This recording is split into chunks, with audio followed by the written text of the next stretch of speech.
Bismillahirrahmanirrahim. Assalamualaikum warahmatullahi wabarakatuh. Waalaikumsalam warahmatullahi wabarakatuh. Alhamdulillahi rabbil alamin.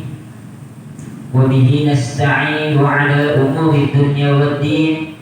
Wassalatu wassalamu ala asyrafil anbiya'i wal mursalin, Sayyidina wa maulana Muhammadin wa ala alihi wa ashabihi ajma'in, amma ba'du. Allahumma salli wa sallim wa barik ala Sayyidina wa Nabiyyina Muhammadin wa ala alihi wa sahbihi wa tabi'in wa tabi'in tabi'in wa man tabi'ahum bi ihsan ila yaumiddin. Alhamdulillah, puja dan puji syukur kita panjatkan kehadirat Allah Subhanahu wa taala yang alhamdulillah kita masih bisa berkumpul di majlis ta'lim, duduk di majlis ilmu, di majlis zikir, membaca surat Yasin, Yasin Fadilah, membaca tahlil, tasbih, tahmid, yang mudah-mudahan bacaan kita semua pada malam Jumat ini diterima di sisi Allah Subhanahu wa taala. Alhamdulillah, gak terasa Bu, sekarang sudah tanggal 28 Safar. Artinya beberapa hari lagi menuju bulan Rabiul Awal, yaitu bulan Maulid, bulan yang di dalamnya dilahirkan baginda Nabi Muhammad sallallahu alaihi wasallam. Alhamdulillah. Salawat serta salam semoga tetap tercurah limpahkan kepada junjungan kita, pejuang Islam, yaitu Sayyidina wa Maulana Muhammad sallallahu alaihi wasallam, dan kepada para keluarganya, kepada para sahabatnya, dan mudah-mudahan kita sebagai pengikutnya yang mudah-mudahan mendapatkan syafaat dan nanti kelak di yaumil qiyamah diaku sebagai bagian dari umat Nabi Muhammad sallallahu alaihi wasallam. Amin ya Allah ya rabbal alamin. Yang saya hormati Abi Ustaz Abdul Wais Abdullah, Ketua Yayasan Hidayah, dan Umi Ustazah Siti Aisyah, dan yang saya hormati pula Ami Al-Ustaz Abdul Razak Zakaria, dan ibu-ibu jamaah sekalian, Majlis Talim Al-Hidayah, jamaah Yasinan berjamaah pada malam Jumat, santriwan, santriwati, remaja-remaji, putra maupun putri, yang mudah-mudahan kita senantiasa berada dalam lindungan Allah Subhanahu wa taala. Alhamdulillah, pada hari ini insyaallah saya akan membahas tafsir surat Al-Falaq dan surat An-Nas. Kedua surat ini sering kita baca pada malam Jumat ya Bu. Alhamdulillah, setiap tahlil di Rotib Al-Haddad, juga setiap Ahad, setiap hari Minggu pengajian di majlis itu juga sering dibaca di Rotib Al-Haddad. Zikir pagi, zikir petang juga sering kita baca. Untuk pada malam hari ini saya akan membahas tafsir surat Al-Falaq dan surat An-Nas. Saya akan membacakan dulu Bu surat Al-Falaq dan surat An-Nasnya. A'udzu billahi minasy syaithanir rajim. Bismillahirrahmanirrahim. Qul a'udzu birabbil falaq min syarri ma khalaq wa min syarri ghasiqin idza waqab wa min syarri naffatsati fil 'uqad wa min syarri hasidin idza hasad. Bismillahirrahmanirrahim.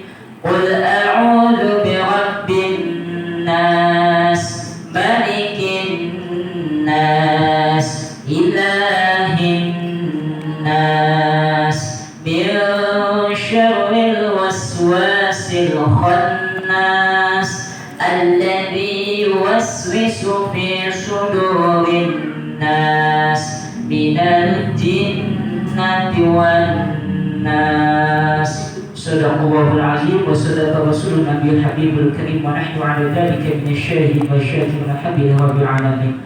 Qala al-musannifu rahimahullahu ta'ala wa nafa'na bihi wa bi barakati ulumihi bid-darain. Saya akan membaca kitab tafsir karangan Tafsir Jalalain karangan Jalaluddin Muhammad bin Ahmad Al-Mahalli dan Jalaluddin Abdurrahman bin Abi Bakar As-Suyuti. Qala al-musannifu rahimahullahu ta'ala wa nafa'na bihi wa bi barakati ulumihi fid darain. Bismillahirrahmanirrahim. Qul a'udzu bi rabbil falaq. Apa artinya, Bu? Qul, katakanlah, siapa? Hai Muhammad, a'udzu bi rabbil falaq. Aku berlindung kepada Tuhan yang menguasai subuh. Di dalam kitab tafsir Al-Jalalain dijelaskan al-falaq ini artinya adalah as-subhu, artinya waktu subuh. Kita berlindung kepada Tuhan yang menguasai subuh, yaitu siapa, Bu? Allah Subhanahu wa ta'ala. Lanjut ke ayat kedua, min syarri ma khalaq. Nah, yang artinya dari kejahatan apa-apa yang telah diciptakannya, yaitu dari kejahatan makhluk hidup.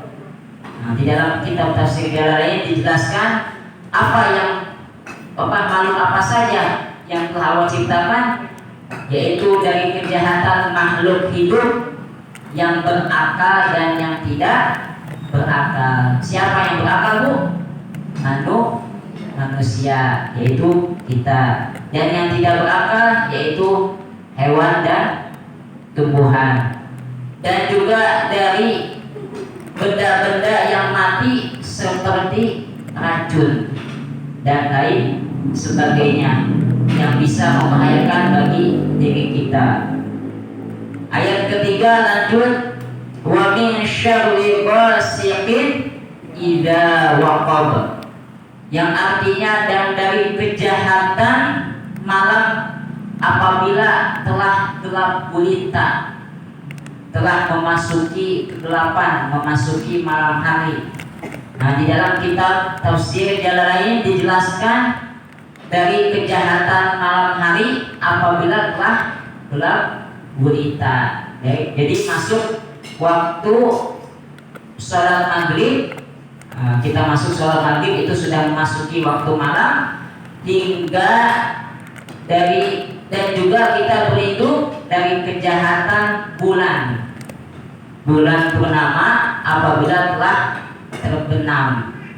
Jadi dari kejahatan pas waktu masuk maghrib sampai terbenamnya bulan, yaitu memasuki waktu di pagi hari. Makanya surat Al-Falaq ini dianjurkan dibaca sebelum waktu tidur, ya, Bu.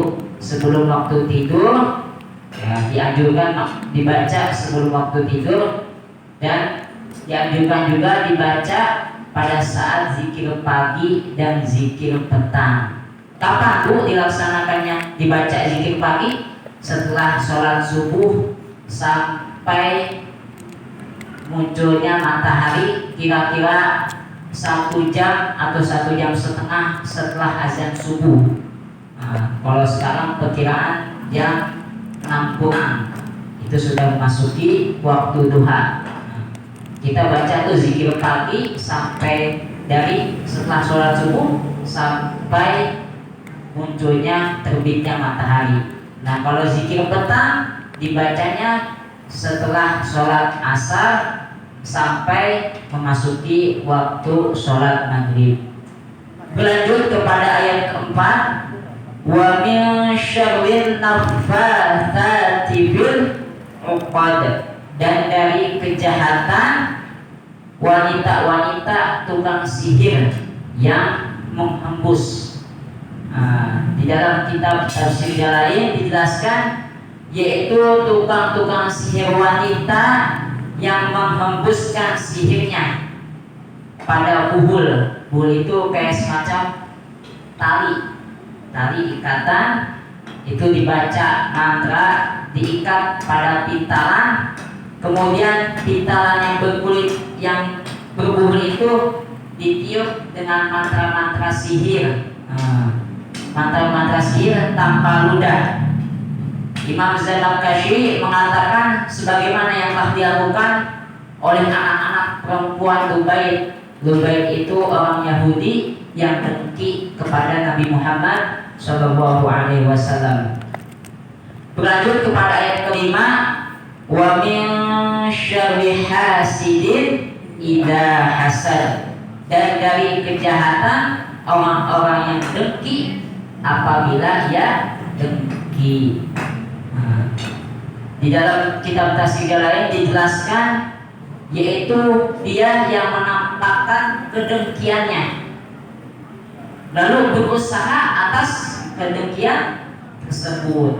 Jadi kan ada tuh kayak sekarang orang gak senang kan, tidak hanya sekedar di hati, ada orang yang menampakkan kedengkiannya, bahkan ingin menjatuhkannya, ingin menghancurkannya. Jadi yang maknanya menampakkan kedengkian tersebut tidak hanya di hati, tapi dilakukan oleh perbuatannya. Sebagaimana lalu berusaha atas kedengkian yang dipendamnya itu, sebagaimana yang telah dikerjakan oleh Lubaid, yaitu orang Yahudi tadi, yang dia termasuk orang yang dengki terhadap Nabi Muhammad SAW. Nah, ketiga jenis tadi dari ayat ketiga sampai ayat kelima setelah min syarri ma khalaq itu disebutkan sesudah ma khalaq. Semuanya itu sudah terkandung sebenarnya maknanya di ayat kedua. Kenapa disebutkan ketiga kejahatan tadi? Karena timbul efeknya yang sangat parah. Pada saat zaman Nabi Muhammad itu ada yang dengki sehingga mengirimkan sihir-sihirnya. Berlanjut kita kepada surat An-Nasr. A'udzu billahi minasyaitonir rajim. Bismillahirrahmanirrahim. Qul a'udzu birabbin nas. Katakanlah hai Muhammad, aku berlindung kepada Tuhannya manusia. Siapa bu Tuhannya manusia? Allah Subhanahu wa ta'ala. Di dalam kitab tafsir lain dijelaskan makna Rabbin Nas, yaitu yang menciptakan dan yang memiliki manusia. Jadi Rabb itu yang menciptakan juga yang memiliki, dan disebutkan manusia di sini sebagai bentuk penghormatan kepada manusia secara khusus dan sekaligus untuk menyesuaikan dengan pengertian isti'azah dari kejahatan yang menggoda hati mereka. Berlanjut kepada ayat kedua, Malikin Nas Ilahin Nas, rajanya manusia dan Tuhannya manusia yang disembah oleh manusia. Yang maknanya di sini adalah Ilahin Nas, ilah dan maliki itu sebagai badal atau sifat dari An-Nas, dan An-Nas ini disebutkan di dalam kedua ayat ini sebagai memperjelas makna untuk kata ilah dan maliki. Yang dimasukkan rajanya apa? Rajanya manusia dan ilahnya sesembahan Tuhan, yaitu manusia. Dan berlanjut kepada ayat keempat, min syarril waswasil khannas, dari kejahatan bisikan syaitan yang biasa bersembunyi. Jadi kejahatan setan ada yang suka membisikkan ke dalam hati-hati manusia, ke dalam kalbu manusia, yang suka bersembunyi tinggal di hati manusia dan dia akan meninggalkan atau pergi dari hati manusia apabila manusia tersebut mengingat kepada Allah Subhanahu wa taala. Dan berlanjut kepada ayat kelima, alladzi yuwaswisu fi sudurin nas, yang artinya yaitu yang membisikkan kejahatan ke dalam dada manusia, ke dalam kalbu manusia, ke dalam hati manusia.